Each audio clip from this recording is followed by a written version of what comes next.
G'day, g'day. Thanks for being here. Sure thing. How's that? Still going? Still going? We okay? Well, it might be Cup Day, but there are no winners when it comes to mortgage holders in Australia today. The decision by the RBA to keep the cash rate on hold is a direct consequence of poor economic management by the Albanese government. This government has to stop the spending spree. The more the government pours money into the economy, prices go up, inflation is higher for longer, and this is why Australians are not getting the relief they need. What's particularly worrying about today's decision is the RBA's revised forecasts, which see both unemployment and inflation rising. We are not going to be seeing inflation coming down anytime soon. Indeed, the RBA's forecast is headline inflation peaking around 3.7% by mid next year, not coming back into the band until 2027. This does not bode well for those who are hoping for a lot of rate cuts coming forward. Of course, the market has been predicting one more cut, probably around about February next year, but we also hear news from economists suggesting the next rate movement might in fact be up, not down. We know that because of the current interest rate level, which will continue, Australian mortgage holders on average are paying $1,800 more in interest payments every single month since the Albanese government has come to power. Today's decision has been made by an RBA which has had very little wriggle room because of overspending by this government. The more the government overspends, drives up inflation, unemployment is also up. It leaves the Reserve Bank with very little room to move. And so for the households of Australia today who are disappointed with the result, I feel for you, and I commit to you on behalf of the Coalition that we will continue to prosecute the case that this government has to contain spending, this government has to stop its spending spree. Happy to take any questions. Mr. Obrien, can you confirm the timing around the Liberals' conversation on energy? There's speculation there'll be a party. More than happy to. Let's just deal with any questions first on today's RBA decision, then I'm happy to go to other matters. Not directly linked to the RBA, but you've promised a line-by-line audit of Labor's spending to bring down inflation. When does that start? Has that started? Do you have any sort of insights into that? When I talk about the need for the government to stop its spending spree, it comes down to the facts. We see government spending running at about 4 times the pace of the economy itself. This government, as a percentage of GDP, has seen spending go from 24 to 27%. This financial year alone, you're looking at about $160 billion more in spending by the Albanese government than the last year of the Coalition government. Now, if you look at what has been driving a lot of this additional spending by the government, it is not pressures in the budget, but new measures they have introduced. As part of what this government should be doing themselves, and goes to answer your question about what the Coalition is looking at. Number one, the government needs to introduce quantifiable fiscal rules. It is the only way you can start containing this Treasurer's spending. Ever since the Charter of Budget Honesty came in under Costello, every Treasurer has had quantifiable fiscal rules except Jim Chalmers. That's the first thing that needs to be done. Secondly, we need to continue, and the government needs to be looking at this now, since they are in government, looking at opportunities for government efficiency. 3, they need to be looking line by line through the budget where there is opportunities to cut wasteful programs. Now, that is what small businesses do right across the country. If a small business is finding that it is overspending and the revenues do not offset, the revenues aren't coming in to pay the bills, an average small business owner, even an average family, will sit down at the table, go line by line, and ask themselves, is this spending right? That's what the government should be doing today. Are there any of those spending lines you suggest should be cut? I'm not going to preempt where the Coalition might land. It is us calling on the government. We've already indicated the types of programs that we see as being wasteful. The obvious example we give is the fringe benefits tax carve-out for electric vehicles, a fundamentally inequitable program. That's a complete waste by the government. It's also a reflection of how loose the government is with its own spending. That program alone has blown out in cost by over 10 times. It provides greater relief for people with higher incomes, not lower incomes. Again, it is symptomatic of the problem that government is delivering up.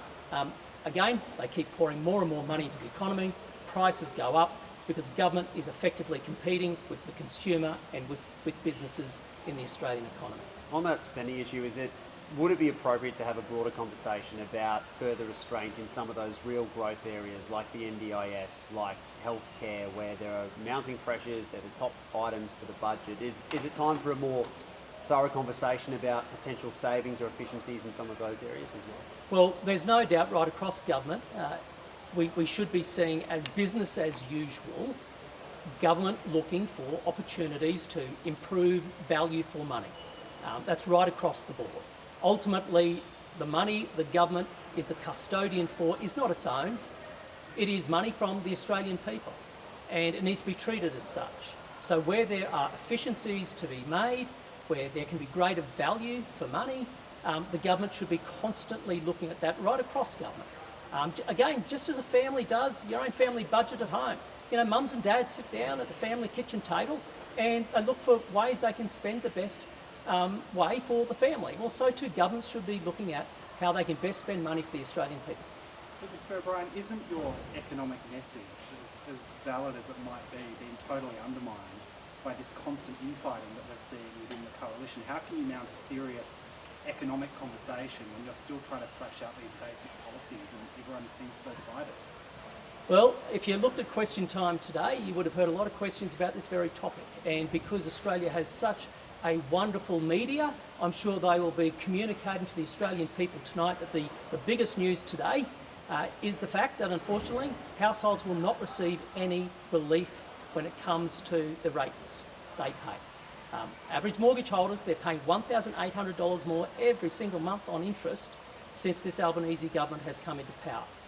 That's the message that we are sending out today. It's what I'm talking about here and now, and I'm sure the media of Australia will ensure the Australian people get that message. Mr. Obrien, energy policy has a tendency to bring down leaders in this place, your side included. How perilous are the current politics for Susan Lee trying to negotiate this difficult fight within the coalition? There's no doubt that energy policy is key because energy is the economy. And if we truly care about the next generation, if we truly care about the future of Australia, we have to get energy right.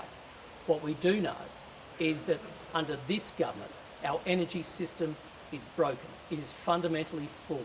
Australians are now paying among the highest prices in the world for electricity. Reliability concerns continue to hover around Australia. Australians are genuinely concerned that they're going to run out of gas. Businesses are looking at closing their doors unless they can get government subsidies. Under the Albanese government, Australians are becoming poorer, weaker and more dependent on foreign supply chains. A big reason for that is energy policy, which is why we as a coalition continue to do a lot of the heavy lifting on energy policy. We've been doing that this week. We have more meetings to have this week to make sure that what we put forward to the Australian people is a complete alternative. An alternative that sees an Australia that will not be poor but rich, an Australia that will not be weak but strong, an Australia that will not be overly dependent but fiercely independent, and that requires an energy system that works. That requires affordable energy, reliable energy. That's what our focus is, and we'll continue to do the heavy lifting on policy development. 6 months ago you still backed net zero as the shadow minister. Do you still back net zero today? Well, again, our discussions continue this week. I'm not going to preempt where ultimately the Liberal Party and the Coalition as a united force lands. These are important conversations, and that is why, unlike the Labor Party, the Coalition is having these conversations. You do not see this sort of debate within the Labor Party. Labor Party believes in central command and control. They are not prepared to review their energy policy, even though it is hurting the Australian people, even though it is seeing businesses close, even though it is seeing industries being collapsed and offshored. The coalition is prepared to have these robust discussions, and that is why the coalition always comes up with better government policy, So does because that we mean have you no those longer discussions. support net zero? We continue as No, a you Liberal personally? Party to have these discussions, and they're discussions that I'm having with my colleagues, and that'll continue to be my priority. But you must there have are a other personal options view, for Mr. now. O'Brien. Thank you for all asking the exact same question at once, so I could understand what it is you asked. So if someone hasn't asked a question, why don't you have a go, and then we'll close up shortly. What's your personal view on that? My personal view is right now, Australia is becoming a far poorer country. And we have an obligation not just to households today, but to the next generation of Australians. And if we botch our energy system, then we are going to bequeath to the next generation a country which is far poorer and has far fewer opportunities than those we've had as a generation. That's got to be our focus. And that's why we've got to take the time to get energy policy right. Any other questions, and then we might Grass, pause are quick you- say. are you- On the main farmer deal, the Treasurer obviously intervened to strike that. Are you concerned that he's set a precedent for any future reluctant investor that's looking to use the FIRB process to get out of a deal? Oh, look, ultimately, FIRB has a very important role to play. We've got to respect their independence, the advice they give, and then it's up to a treasurer to make a final decision on certain deals. If I have a concern about international companies looking at Australia and seeing it as a place of heightened risk, it is more to do with the government's constant intervention in certain marketplaces. The prime example is the government's intervention in the gas market, which has led to some of our closest trading partners calling Australia out as a place of heightened sovereign risk. That is of deep concern because Australia has relied on inbound foreign flows of capital. That remains vitally important to us as a country. But under this government, because of its big government approach, unfortunately Australia is losing a lot of its competitiveness internationally. We might leave it Can I just there, I quickly think. ask on the So solar thank you very sharers much, scheme appreciate it. government? Thanks, guys. Thanks, guys.